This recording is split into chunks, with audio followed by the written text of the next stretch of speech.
Hi, I'm Chaplain Charlie Wharton with the St. Mary's County Sheriff's Office. And I'm Chaplain Larry Crabtree with the St. Mary's County Sheriff's Office and the Maryland State Police. We just started a new series and we are in the second segment. In the first segment, we talked about emotional intelligence.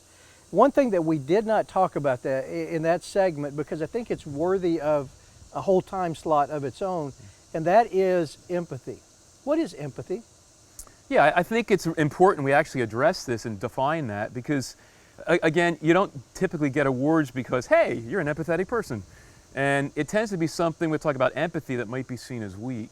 But when we're talking about empathy, in its most simple terms, empathy would be a person's ability to understand and to connect with the emotions of the people around them, and actually being able to share in those emotions. Sympathy is kind of a recognition that you're hurting. Empathy is deeper than that. It's saying, I do understand how you're feeling. In fact, I can feel that with you. So there is a difference between empathy and sympathy. I think those words get confused quite a bit. Yes, they really do. And remember, empathy is a much deeper sharing in those feelings. Sympathy is a recognition. Empathy is, I'm actually feeling some of what you're feeling. So what does empathy look like?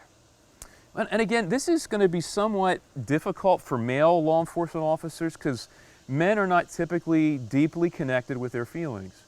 But research shows that law enforcement officers who do have empathy and are able to at least demonstrate that to such a way that others perceive you are understanding how they feel and you're connecting how they feel, they consistently improve the way that both suspects and citizens feel about the problem that you're addressing with them.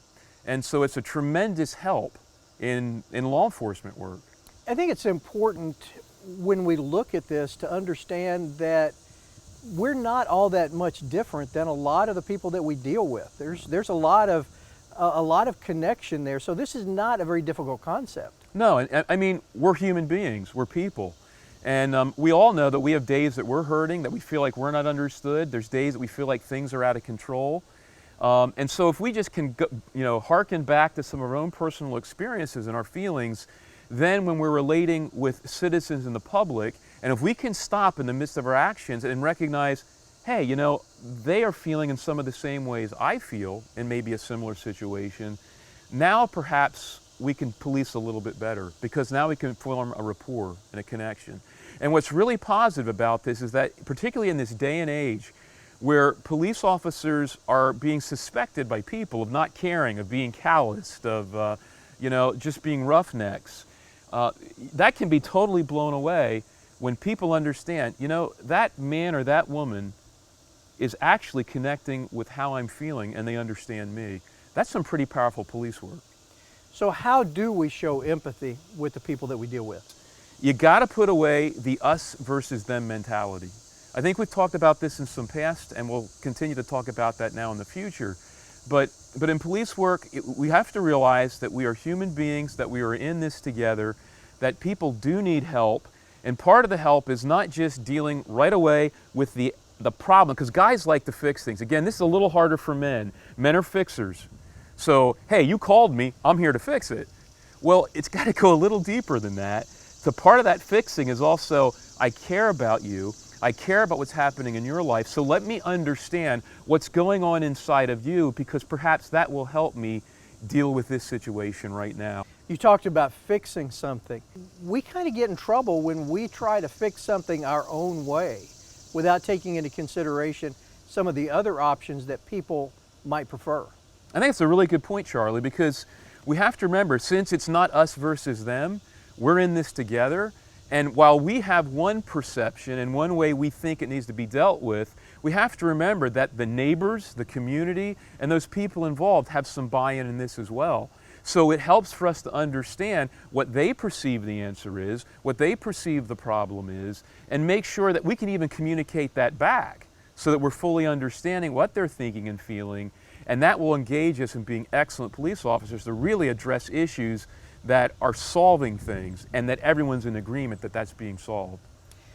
One of the trends in law enforcement and really across the board in emergency services is we work in one community or we work in one area, but we live in another area. Does that make it more difficult to be empathetic? Well, I think in a sense it does, in that one area can perceive something differently than another. Which, for instance, within any culture, right here in St. Mary's County, churches might have some different perspectives on things than a regular person would out in the community. They might look at it in a whole different way. So if I'm from one segment of a community that is very church-oriented and church-focused, I might be looking at it from one direction, while someone out who's not might be looking at it from a different perspective. So it really has to do with, you have to be a good listener and ask good questions. It's good to ask things, help me understand how you're feeling, help me understand what's going on in this particular situation.